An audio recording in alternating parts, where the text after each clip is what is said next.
Bonjour à tous, je m'appelle Noémie Silberg, j'ai 41 ans, 2 enfants, je suis veuve et je suis heureuse. Et oui, c'est possible. J'ai écrit un livre dans lequel je raconte la traversée de cette épreuve. J'explique que j'ai réussi à vivre après Marc grâce à mes ressources.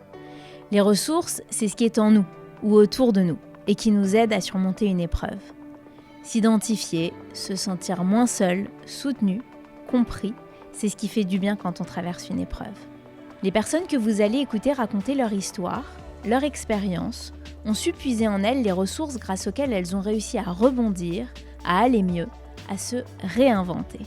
Elles nous confient leur kit de survie, leurs outils, leurs clés, toutes ces petites choses concrètes, pratiques, souvent évidentes, parfois cocasses, qui leur ont permis de se relever, de vaincre, de combattre et de surmonter ce putain d'obstacle. Alors inspirez-vous et trouvez vos propres ressources. Bonne écoute.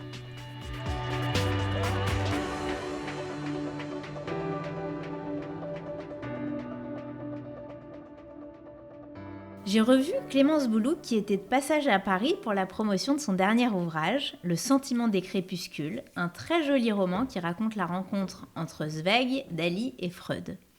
Je n'avais pas vu Clémence depuis une vingtaine d'années. C'était lorsqu'elle venait de publier son premier récit, Mort d'un silence, dans lequel elle racontait avec pudeur les circonstances qui ont conduit au suicide de son père, juge antiterroriste, lorsqu'elle était adolescente. J'étais donc curieuse de découvrir ce parcours qui l'a conduite à sa nomination comme professeure à l'Université de Columbia à New York, où elle vit, et de comprendre les ressources liées à l'écriture de ce premier récit qui a été le début de sa carrière d'auteur. Bonjour Clémence. Bonjour Naomi. Je suis très heureuse de t'inviter dans ce podcast. Je suis ravie d'être ici. Merci beaucoup et j'aimerais bien que... Alors finalement, tu es là pour faire la promotion de ton dernier livre et moi je t'interviewe finalement sur le premier. J'aimerais bien que tu reprennes le fil de ce livre et que tu nous racontes cette épreuve et surtout que tu puisses nous parler de ta vie actuelle, des ressources qui ont été les tiennes et nous aider à remplir cette boîte. Bien sûr. Oui, alors le premier livre est sorti il y a 21 ans. C'était l'ancienne majorité. Alors peut-être que je suis majeure maintenant. Donc il est sorti en 2003 et j'avais l'impression de devoir commencer. J'avais toujours voulu écrire depuis que je suis toute petite. Je faisais même écrire à ma mère. Alors, avant même de savoir écrire, donc elle prenait sur ma dictée les récits des vacances, etc. C'était ta plume. C'était ma plume, voilà. Et j'avais envie de pouvoir écrire en ayant dit, en m'étant déchargée, en tout cas en ayant pu exprimer ce qui sinon aurait été quelque chose qui était là, latent, que j'aurais essayé de dire sous des milliers d'autres formes, mais qui en fait criait et avait besoin de sortir et de vivre en fait. Et donc cette épreuve, c'est celle de la perte de mon père quand j'avais 13 ans, qui a mis fin à ses jours. Il était juge antiterroriste. C'était le juge Boulouc en France dans les années 80 qui s'est occupé des premières affaires du terrorisme moyen-oriental. Et puis après, il y a eu le terrorisme basque, etc. Mais c'était vraiment les années qui ont été ensanglantées par les attentats de la rue de Rennes. Alors c'est vrai que je me rends compte que maintenant, il y a toute une génération qui même, j'enseigne, donc qui n'était pas né le 11 septembre, mais qui aussi ne connaît pas ces années-là, mais il y a quelque chose de plus universel, en fait. Et c'est ce que j'ai essayé de trouver dans le livre, c'est le regard d'une petite fille sur un père qui se fait happer, en fait, par le milieu, par une pression médiatique et politique, et qui n'a pas supporté en fait certaines campagnes de presse, des phrases assassines et voilà, qui a mis fin à ses jours quand il avait 40 ans. Alors maintenant, ce que je dis j'ai écrit le livre quand j'avais 25 ans et je disais un jour je deviendrai l'aîné de mon père, puisque c'est vrai que partir à 40 ans, c'est très jeune, comme tu le sais. Et je suis maintenant l'aînée de mon père. Et je me souviens très clairement, c'est drôle parce que Delphine Orviller fait partie de déjà des gens que j'aime plus que tout, mais le jour, j'ai calculé parce qu'en fait, en plus, j'avais tendance à calculer à quel âge je serais plus... Enfin, Ouais. quelle quelle date, année voilà, à quel âge j'aurais 40 ans, X mois, X jours, donc l'heure et l'âge de sa mort. Ça t'est venu tout de suite Depuis, après depuis qu'il... que j'étais petite, oui, j'y avais quelque chose. J'ai passé une semaine sans lui, un mois sans lui, etc. C'est comme si calculer ou mettre des chiffres, alors que je suis atrocement mauvaise en mathématiques, m'aidait à trouver l'épaisseur du temps.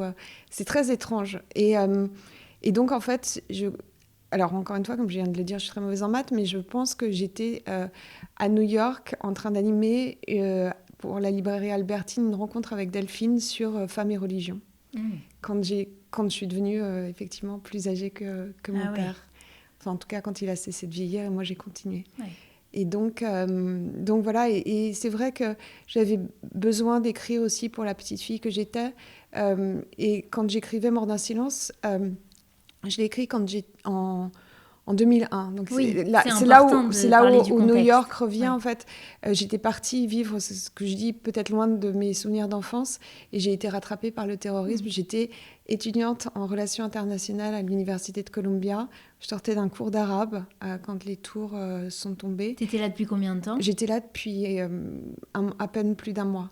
Et donc le fait d'être frappée à nouveau au cœur, et voilà, comme tout le monde, enfin, on était tous en deuil, le monde était stupéfait, et moi, ça résonnait d'autant plus fortement. Et en fait, pour m'arrimer en fait, à la vie, j'imagine, j'ai été chercher et pour trouver les mots et essayer de faire ce deuil à la fois individuel et collectif. Mais c'était vraiment le déclic qui a fait sortir tout ce qui était en toi. Je m'étais toujours dit, depuis le matin où je me suis réveillée, où j'ai compris que mon père ne reviendrait pas, je me suis dit, il faudra que la phrase que j'avais comme petite fille, c'était « J'espère que ça n'aura pas servi à rien ».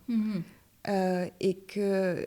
Donc cette interrogation d'ailleurs sur est-ce que le décès de quelqu'un vous protège ou peut protéger d'autres personnes, ou en tout cas, est-ce que cette expérience peut servir à d'autres ? Ça a toujours été quelque chose qui m'était très présent. Et donc, quand j'ai écrit Mort d'un silence, je me suis dit, si ça fait du bien à ne serait-ce qu'une personne, alors ça valait la peine. Parce que tu avais déjà ressenti ça en parlant, que ça pouvait aider des gens ? Oui, puis j'avais surtout senti quand j'étais petite, vous savez, enfin, tu sais, quand on est une petite fille de 13 ans qui perd son père, on se prend la chape quand même de la psychologie kitsch, de « oh mon Dieu, le rapport avec les hommes, comment est-ce que tu dois t'en sortir ?» Enfin, il y a quelque chose comme si c'était un verdict et que ma vie serait misérable et que j'étais incapable d'être joyeuse. Et donc, l'idée, c'est pas de prouver aux autres qu'ils ont tort, parce que prouver pas forcément les imbéciles, mais des gens qui sont un peu mal intentionnés, c'est pas un but dans la vie. Enfin, je préfère vivre ma vie, les ignorer et faire en sorte que ce soit fidèle à ce à quoi je crois. Mais c'est vrai que plus jeune, j'étais la fille dont le père avait mis fin à ses jours. Oui, j'avais cette étiquette, j'ai essayé de la faire disparaître le plus possible. Et ça devait être d'autant plus difficile que tu étais adolescente et que par rapport à tes pères, enfin aux autres ados, ça doit être... Oui, il y a toujours cette... T'en parler facilement avec tes amis, Oui, enfin, c'est-à-dire qu'il y a ceux qui savent... Quand quelqu'un est un personnage public, plus ou moins public... c'est plus difficile de cacher la vérité. Et c'est vrai que moi, je sais que j'ai retrouvé des amis de lycée, et ils ont appris la disparition de mon père en écoutant la radio ce jeudi matin-là. Et donc, c'est vrai qu'il y a pour beaucoup... le juge Boulouk, ça te disait quelque chose, en fait. J'étais la fille du juge.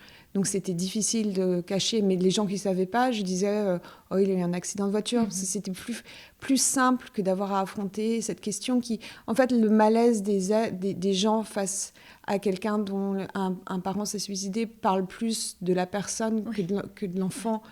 Mais j'ai mis du temps avant de le comprendre et de comprendre que c'était... qu'il n'y avait pas de verdict, en fait. Et je dois dire que Boris Cyrulnik a été extrêmement important pour moi, parce qu'il a mis des mots sur ce que je croyais. Et c'est vrai que je l'ai appelé mon héros OS et AUT, parce qu'il a pris la parole à un moment où j'avais l'impression que parfois c'était inaudible quand je disais « mais une douleur, c'est pas simplement ce qui vous arrive, c'est ce que vous en faites ». Et effectivement, c'est comment tu vas raconter les choses. Comment je raconte les choses, comment on reprend aussi... comment on reprend la maîtrise sur son destin, parce que c'est vrai que quand ça vous arrive, vous êtes comme une sorte d'espèce de branche sur l'eau qui maîtrise rien. Mais après, il y a mettre les mots, trouver les mots, et les mots MOTS sur des mots MAUX.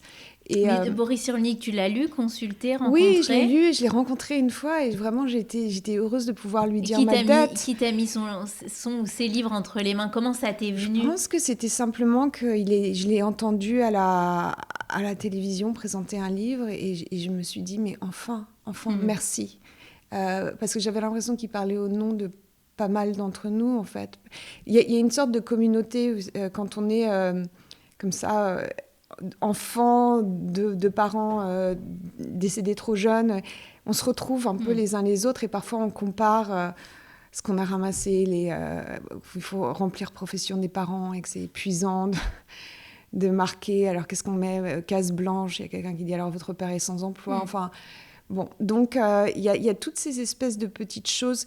J'ose espérer que peut-être la société fait plus attention. Maintenant, parfois, elle est un peu hypersensible au trauma des uns et des autres. Mais c'est vrai qu'il y a eu des années entières où j'ai l'impression d'une génération pour qui c'était un peu une double peine de regarder les autres. Et donc, pour en revenir à Mort d'un silence, je me suis dit que j'avais vraiment besoin d'écrire aussi pour la petite fille que j'étais, qui aurait eu envie d'entendre que tout irait bien et que ça allait et que c'était pas...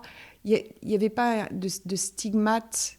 Ça ne voulait pas dire que les choses étaient condamnées à se répéter. Je me souviens une fois, j'avais été horrifiée quand j'avais entendu qu'il y avait peut-être un gène du suicide. Et j'avais vraiment envie de ruer dans les... Enfin, de dire mon outrage comme mon enfance en disant mais... Non, enfin, cette malédiction, cette condamnation, il n'y a pas de fatalité. Et donc... Et en écrivant le livre, une des plus belles choses qui soit passée, c'est quand j'ai appris que certains thérapeutes utilisaient le livre pour des enfants qui avaient été confrontés aux mêmes épreuves, ou quand j'ai reçu du courrier Donc, je pense que la littérature, c'est vraiment une main tendue. Et puis aussi, c'est une façon de trouver des généalogies quand les vôtres sont parfois un peu bancales. On se crée comme ça des familles un peu imaginaires et puis ils deviennent réels. Enfin, on sait très bien que les récits, ça finit par créer une identité. Et donc, tu t'es tout de suite rendu compte, quand le livre a été publié, que ce sens que tu voulais... existait et tu as eu beaucoup d'échos. Oui, j'ai eu des échos, et alors ce qu'il y a de très bouleversant, c'est, tu disais, ça fait 20 ans, alors maintenant, j'ai des jeunes filles qui viennent me voir, du coup j'ai fait un petit tour, pour accompagner le livre, donc j'étais dans des salons, et des jeunes filles qui sont venues me voir en disant « Ah, ma mère a beaucoup aimé vos livres », alors pouf. J'adore, ça fait un coup de vieux. Ouais, exactement, le vieux schnock. Maintenant, vous écrivez ces livres, mais il y a aussi quelque chose d'une transmission, et puis aussi d'une jeune fille qui m'a dit qui m'a montré son exemplaire et qui m'a dit ce livre m'a aidé à vivre. Et elle me dit il y a tellement de phrases que j'ai surlignées et qui m'aident. C'est hyper fort d'entendre ça. Voilà, et donc ça fait partie de ces rencontres et puis ces petites lumières. Et c'est vrai que parfois, quand on est pris dans la routine ou dans nos vies, donc je suis prof aux États-Unis, à Columbia, les campus ont été quand même assez agités. On perd un petit peu la rencontre avec les lecteurs, et puis c'est aussi un monde très solitaire, l'écriture. Et ces rencontres-là, c'est vraiment ce sont des lumières sur la route. Il y a une chose qui m'a marquée quand j'ai relu ce récit, que j'avais lu donc, au moment où il est sorti, c'est la mémoire extraordinaire que tu as. Et évidemment, je me suis identifiée.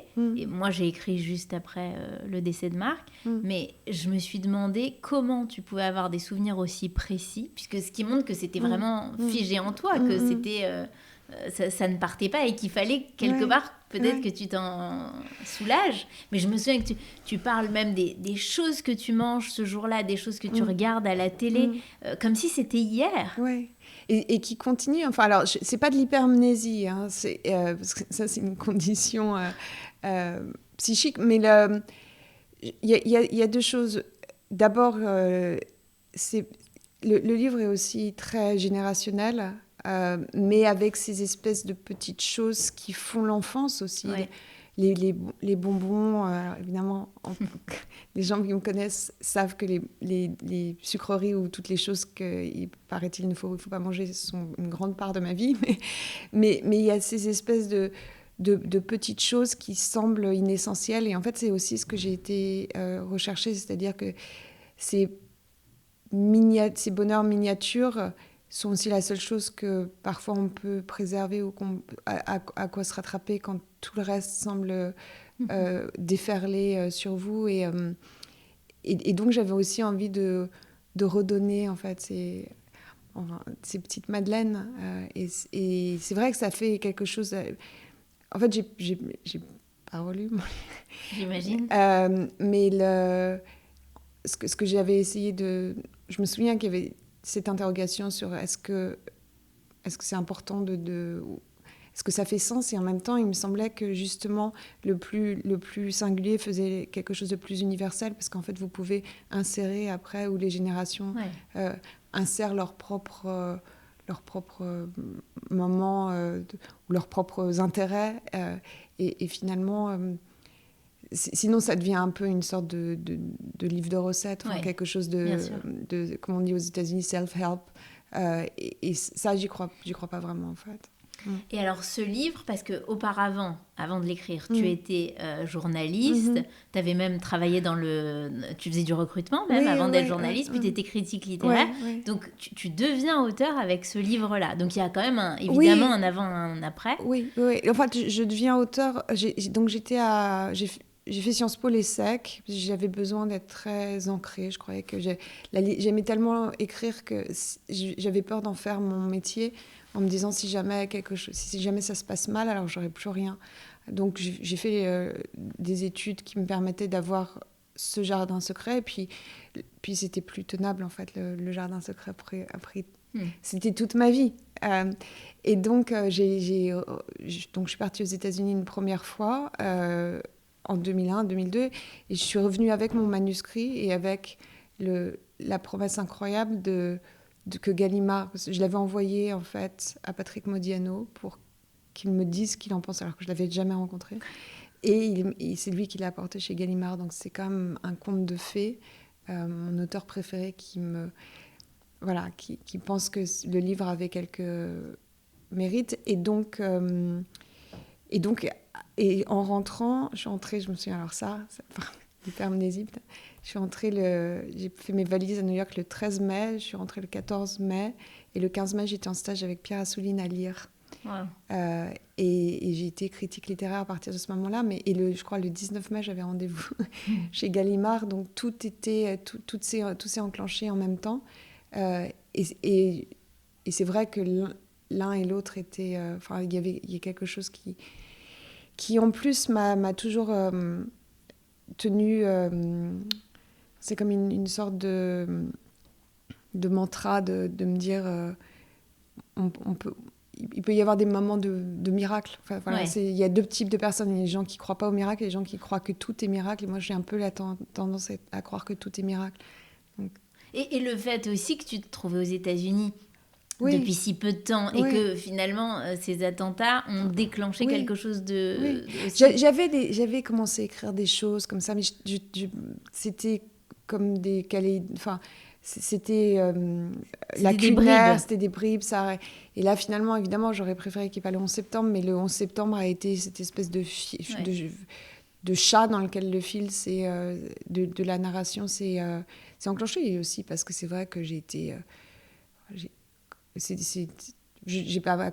Enfin, il y a eu tellement de douleurs que la mienne était quand même mineure, mais ça a quand même réveillé tout, parce que c'est vrai qu'en 2001, ça faisait 11 ans en fait que j'avais perdu mon père, et c'était quand même assez invraisemblable. Enfin, le 11 septembre, comme le 7 octobre. Enfin, c'est un moment où le monde a basculé. Et c'était étonnant d'être là à ce moment-là, en fait. Et alors, indépendamment du 11 septembre, les États-Unis, c'est pour toi un lieu qui te donne de l'énergie. Oui. Le fait d'être... puisque après, tu es retournée aux États-Unis et tu n'as plus quitté les États-Unis puisque tu y vis toujours. Est-ce que c'est là où tu te ressources? Comment est-ce que ça se passe pour toi quand tu reviens en France? Est-ce que tu viens aussi puiser de l'énergie ou au contraire, est-ce que c'est difficile? Non, en fait, j'aime l'idée de dire que c'est un peu comme choisir entre ses parents et la personne que vous aimez. Enfin, il y a quelque chose qui me constitue puissamment des deux côtés. Et c'est vrai que je suis très européenne. Enfin, il y a un côté. Et puis, j'aime New York, j'aime l'énergie, j'aime la vitalité des gens. Enfin, tout ça c'est des clichés, mais en même temps, les clichés parfois ont une part de vérité. Et puis, c'est un endroit sans naïveté. Enfin, c'est une ville difficile. Les États-Unis sont un monde dans lequel il n'y a pas de parachute. Mais c'est là où je me sens le plus en vie. Et peut-être qu'il y a aussi le fait d'avoir été là le 11 septembre, ça fait comme si d'un coup, ça me faisait j'étais citoyenne d'emblée, en fait. Mais encore que je ne crois pas que les drames nécessairement vous donnent votre identité, mais en tout cas, ça a fait partie, une seule part de votre identité. Mais ça m'a constituée. Et en fait, ce qui s'est passé, c'est vraiment quand je suis arrivée à New York pour la première fois, il y a eu cette espèce de moment où je me souviens vraiment sur le pont, j'ai vu la skyline et je me suis dit, cette phrase, je ne sais pas ce que sera ma vie, mais il faudra que j'en passe au moins un grand moment, un grand pan ici. Et j'avais encore pas mis les pieds dans Manhattan, c'était juste une épiphanie. Et tous les... Enfin, il y a quelque chose que je trouve miraculeux d'avoir trouvé un lieu dans lequel je sente cette espèce de vie me parcourir. Et encore une fois, sans naïveté, mais simplement... Et j'adore la Côte d'Azur, j'adore l'Italie, j'adore Israël, il y a beaucoup d'endroits que j'aime et j'aime vivre à New York. Et tu parlais d'une succession de petites choses qui se sont enchaînées. Il y a aussi une suite à ce premier récit, puisque c'est devenu un film. Oui. Et ça fait partie aussi des autres miracles. Ce film s'appelle La fille du juge. Il a été fait par William Carell, qui est un grand documentariste, qui était quelqu'un que j'admire. Que tu connaissais ? Oui, de nom, en fait. Et quand la productrice m'a proposé, il y a eu beaucoup de propositions, mais j'étais un petit peu réticente à perdre le contrôle, évidemment, parce que c'est quand même compliqué de donner... C'était mon histoire, mais enfin, il y a quand même l'histoire familiale, et à chaque fois que je parlais, j'avais l'impression de parler en mon nom, mais je savais qu'il y avait d'autres personnes qui étaient concernées. Et les premières interviews étaient vraiment compliquées pour ça, parce que je savais que ma famille regardait, et je voulais surtout pas leur faire de mal. Et comment réagissait ta famille, justement ? C'est compliqué parce que c'est vrai que c'était un hommage à mon père. Tu avais fait lire le manuscrit oui, avant, évidemment. Ah oui, non, mais je l'ai fait lire à ma mère et je lui ai dit si c'est trop difficile, il restera dans les tiroirs. Et je me souviens qu'elle m'a dit, c'est tellement pas la vie que je voulais pour vous. Et c'était magnifique et elle m'a dit mais je crois que tu peux y aller. Donc et elle a tort parce que ils nous ont donné une vie formidable, nos parents. Mais c'est vrai que ça m'avait bouleversée quand elle m'avait dit ça. Voilà. Et alors la fille du juge ?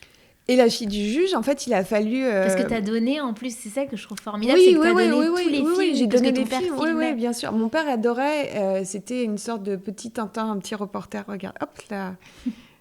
Je pense que c'est important aussi parfois de laisser partir les larmes. Je partage.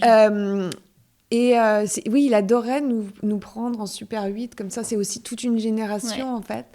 Et donc, il nous filmait beaucoup. Et donc, William Carell m'a demandé s'il y avait des films de famille ou des photos de famille. Et je lui ai dit, effectivement, en fait, Et il a été fasciné par cette intimité que crée qui est rendue par un film Super 8, en plus avec la pellicule qui tremble, enfin il y a quelque chose et qu'on entend, et à la fin ça claque, et puis la dureté du monde des journaux télévisés, parce que c'est vrai qu'il y a eu beaucoup de journaux télévisés qui commençaient avec les affaires de mon père, et donc ce heurt, en fait, et il l'a très bien compris, c'est-à-dire que c'était le heurt entre l'intimité, une vie familiale, et puis la réalité du monde, de l'actualité telle qu'elle a fauché mon père. C'est ce que je dis, il était dans l'actualité, il n'a pas fait l'histoire, donc il y a cette dureté, en fait, qu'il a saisie et qu'il a montée. Mais de la même façon, il a fallu que je demande la permission à tout le monde. Et pendant des semaines, je me souviens d'avoir regardé mon plafond en me disant, mais je fais confiance, mais peut-être que ce sera une catastrophe. Et à ce moment-là, enfin, en même temps, je le connaissais, donc je savais que ce ne serait pas une catastrophe, mais pour le coup, j'avais complètement perdu le contrôle.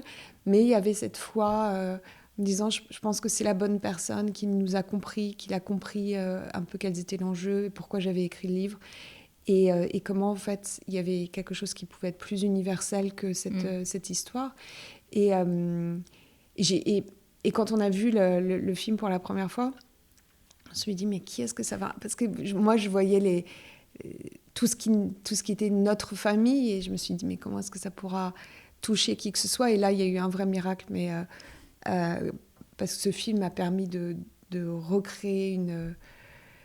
Enfin, la compagne de mon frère a vu le film et elle s'est identifiée. Donc voilà, le miracle fait que du coup, il y a eu quelque chose comme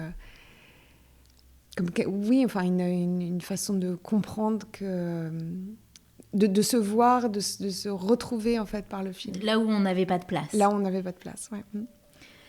On passe au questionnaire ressources. Bien sûr.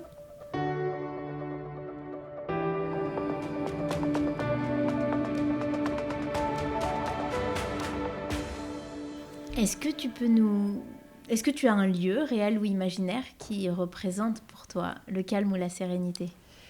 Oui, alors il y en a plusieurs. Il y a le Negev. Et j'espère que ça sera bientôt juste un endroit de sérénité et de paix.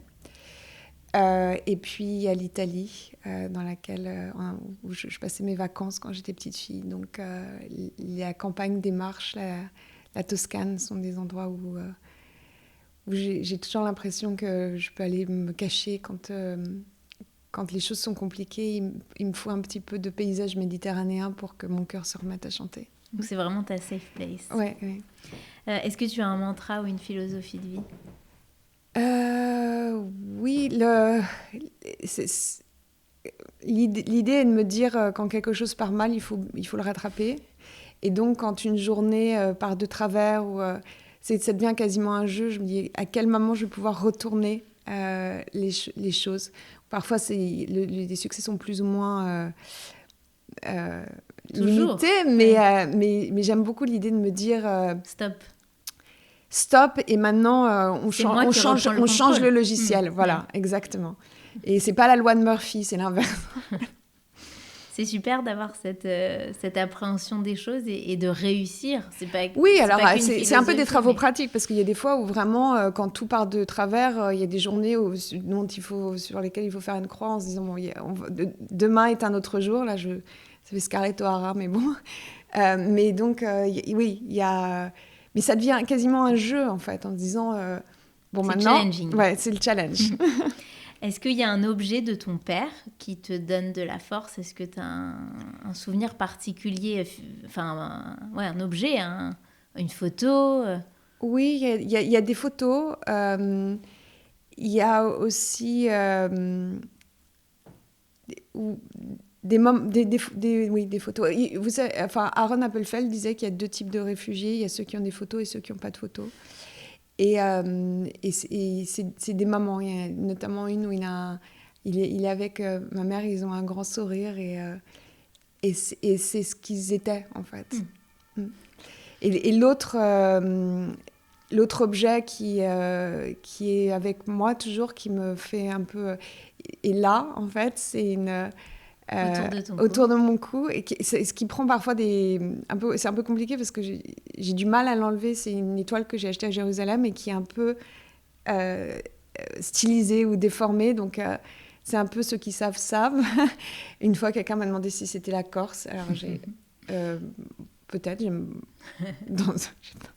question d'interprétation. Voilà, une question d'interprétation, mais en tout cas c'est peut-être la Corse de quelqu'un d'autre, mais j'ai la seule fois où je l'avais pas, c'est 2 fois j'ai pas mis, c'était le jour de la disparition de ma grand-mère, le 11 septembre. Et donc c'est vrai que... Et que tu l'as depuis combien de temps? Depuis 99. Et en fait je l'ai perdu une fois, et ma grand-mère est décédée, donc j'ai été la racheter à Jérusalem, parce que j'ai une vie sans... Alors en même temps, le fétichisme, c'est pas quelque chose, mais je sais que j'ai besoin de savoir au moins où est ce pendentif près de toi. Près de moi, ouais. Est-ce que tu as une référence culturelle, ressource? Ça peut être un film, un livre, un personnage. Les livres de Patrick Modiano, qui sont extrêmement importants pour moi. La poésie de Mandelstam. Et puis Au revoir les enfants de Louis Malle, qui était un film qui a été extrêmement important. Et puis Breakfast at Tiffany's, un diamant sur canapé, parce que j'aime bien aussi cette fausse légèreté. Est-ce que tu as fait une rencontre marquante liée au décès de ton père? Comme je disais, tous les lecteurs qui sont venus me voir et qui m'ont dit que le livre les avait aidés, j'ai eu le sentiment que c'était une sorte de sororité ou de fraternité, et c'était extrêmement important pour moi de leur parler, parfois de leur prendre la main. Juste il y a quelques jours, quelqu'un dont le père avait mis fin à ses jours 3 ans auparavant, et qui était perdu, et on a pris du temps ensemble. J'espère qu'on peut cheminer ensemble à distance avec tous ces frères et sœurs, cette grande fraternité de personnes. Mais voilà, enfin, c'est pas juste, on n'est pas juste une fraternité d'orphelins, mais il y a quelque chose de tous ceux qui ont besoin des ressources, ou qui ont eu quelque chose qui leur a fait prendre conscience de la fragilité de la vie, et justement qui donne envie d'être encore plus en vie. Est-ce qu'il y a une scène tragicomique, décalée, qui te revient? Alors en fait, comme on avait des gardes du corps et des menaces de mort avec les dossiers de mon père, il y avait toujours... Enfin, les gardes du corps prennent une place dans votre vie. Moi, je les adorais, mes gardes du corps. C'était un peu... J'avais les miennes qui étaient des femmes, des jeunes femmes, et qui étaient très, très féminines, mais de qui j'aurais pas voulu prendre une claque. Et il y avait le holster comme ça dans leur... Bref. Et puis, il y avait... Il y a eu des menaces, et notamment une fois, il a fallu qu'on parte très vite de l'appartement parce qu'il y avait eu un paquet suspect. Et il y avait un institut de beauté en bas de chez nous. Et donc, les clientes qui étaient en train de se faire épiler ont dû être poussées, ont dû partir à tous les... Donc, je trouve ça, c'est un peu méchant de ma part, mais petite fille, je trouvais ça très drôle. J'imaginais c'est la cire qui se collait partout, enfin, une sorte de... comme si tout le monde marchait dans du bubblegum. Et surtout, en plus, ce qui était très, très important pour moi, c'est que comme ça m'avait fait rater un contrôle de maths. Et puis, finalement, c'était rien. Mais il y avait beaucoup de choses comme ça qui étaient un peu absurdes. Il y a un autre souvenir qui me revient, c'était... On allait sur la Côte d'Azur, et il y avait un restaurateur chez qui on allait souvent, parce que ma tante, quand elle a quitté le Maroc, s'est installée à Golfe-Jean. Et donc, elle avait ses habitudes à la plage Pascalin. Et Pascalin avait nous a fait une blague qui était un peu pendable. Et il avait dit à mon père, il y a ces types qui sont venus voir... Ah oui, tu le racontes dans le livre, d'ailleurs. Ouais, voilà. Et il se demandait un peu si vous étiez là. Alors, on a dit que vous reviendriez bientôt. Et donc, d'un coup, on était mortifiés, parce qu'on s'est dit, on part par la mer ou par là. Et puis, il a fait « Ah, c'était une blague !» Et donc, mon père a fait semblant de trouver ça drôle. Et le lendemain, pour se venger, il a fait une pancarte en disant, pour recouvrir le menu, en disant « Ici, on peut apporter son manger ». Ce qui était le truc, en plus, la formulation atroce.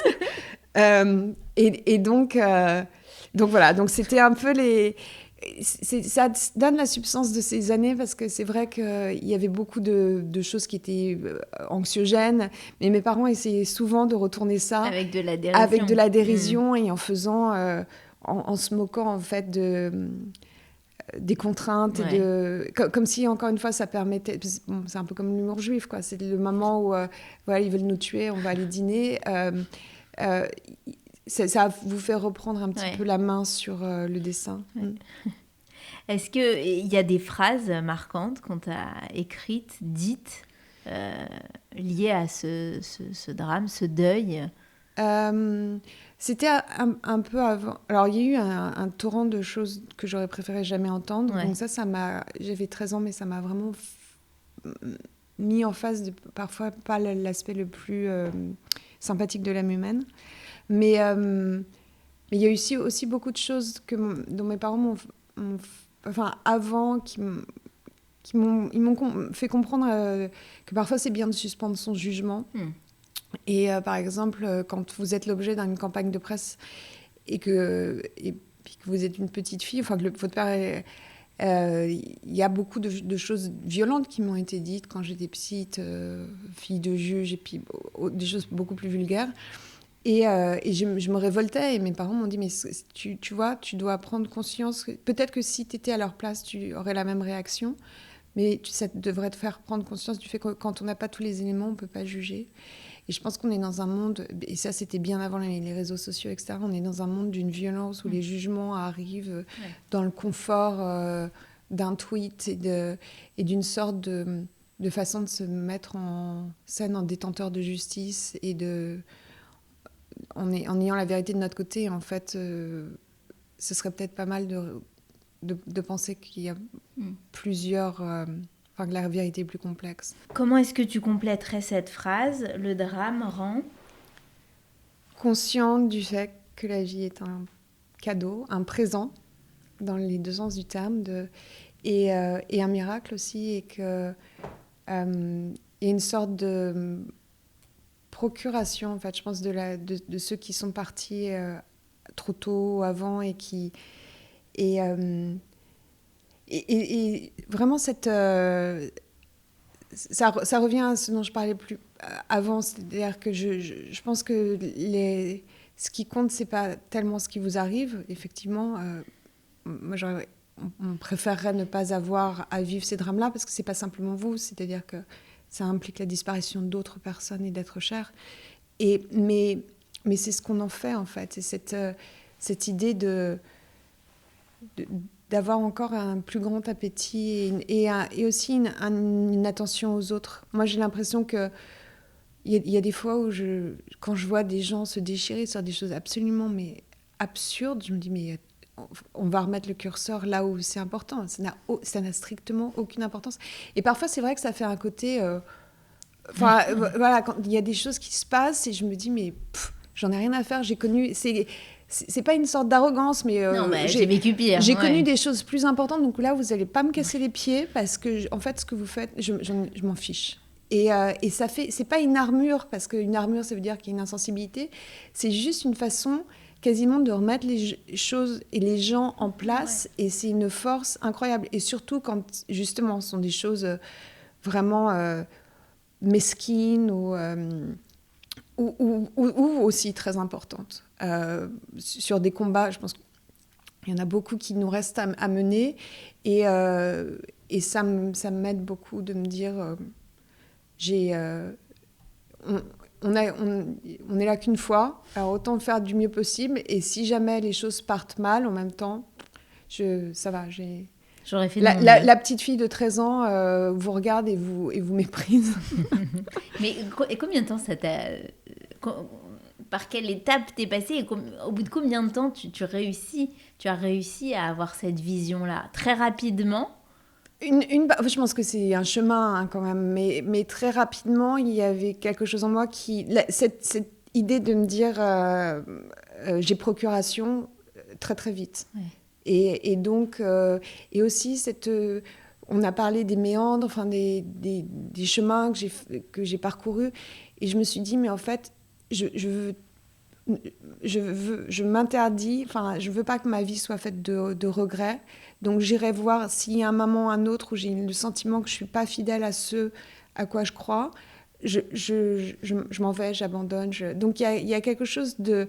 Un alignement. Un alignement, et puis c'est vrai, enfin, 40 ans, c'est très jeune. Et du coup, je me suis dit, mais j'ai pas le droit de pas être fidèle à ce à quoi je crois, et aussi à certaines valeurs qui m'ont été transmises.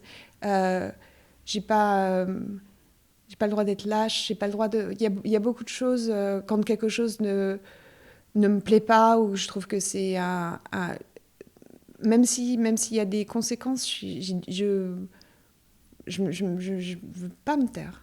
Je ne veux pas me taire. Et alors, bon, c'est pas non plus, je suis pas une tête brûlée, hein, je dis pas tout et n'importe quoi et son contraire. Mais il y a certaines choses sur lesquelles je sais que je ne peux pas transiger.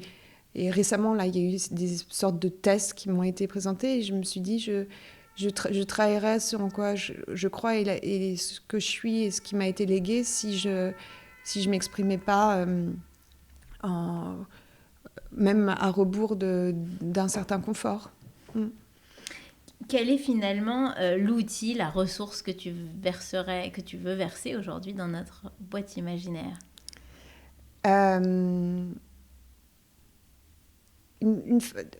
Deux choses. J'ai parlé de cette distance, ou de cette façon de dire... Pas de côté. Après tout, oui, ou même pas mal. Enfin, oui, le truc, ça, c'est quelque chose de l'enfant. C'est vrai que j'ai l'impression que quand on a eu un traumatisme jeune, il y a une part de nous qui est bloquée à l'âge du traumatisme. C'est Marceline Loridan qui dit ça. Voilà. Tu savais l'âge de son traumatisme. Voilà. Et donc, et ça, sans l'avoir lu, donc c'est vrai qu'il y aura toujours quelque chose en moi qui est effronté, et qui se moque de ceux qui veulent me faire du mal, ou de ceux qui veulent me faire du mal, même parfois quand la vie s'entête à prendre des tours un peu absurdes. Et en même temps, une façon de se dire qu'on fait tous de notre mieux avec ce qui nous est donné, et donc d'avoir une sorte de compréhension. Alors, jusqu'au moment où certaines barrières sont franchies, mais une indulgence et une façon d'accueillir les autres et de réaccueillir les autres et même soi-même, en fait, de se donner le droit d'errer. Il y a cette phrase qui ne demande pas son chemin à celui qui le connaît, parce que tu ne pourrais pas t'égarer. Je pense que croire que les êtres ont le droit à une part à une seconde chance, à quelque chose qui donne cette indulgence. J'enseigne en prison aussi, et donc je vois qu'on n'est pas la somme de nos erreurs, même les plus graves, et qu'il y a toujours un au-delà. Et moi, de l'être, de nos êtres, et même de nos erreurs, et même de nos côtés un peu moins glorieux. Et ça aide aussi de trouver... de donner sa noblesse à nos fragilités et à nos limites. Voilà. Et pour terminer, quelle est la chanson qui te ressource ? La pop israélienne des années 80 et la pop italienne, les chansons populaires des années 80. Il y a une chanson qui s'appelle Farfallina, qui est de petite papillon, qui est un peu une sorte de surnom... et qui me fait... qui est comme si on ouvre la fenêtre un matin et qu'il y a du soleil. Voilà. Alors on se quitte en écoutant un extrait de cette chanson. Merci beaucoup Clémence. Merci Noémie.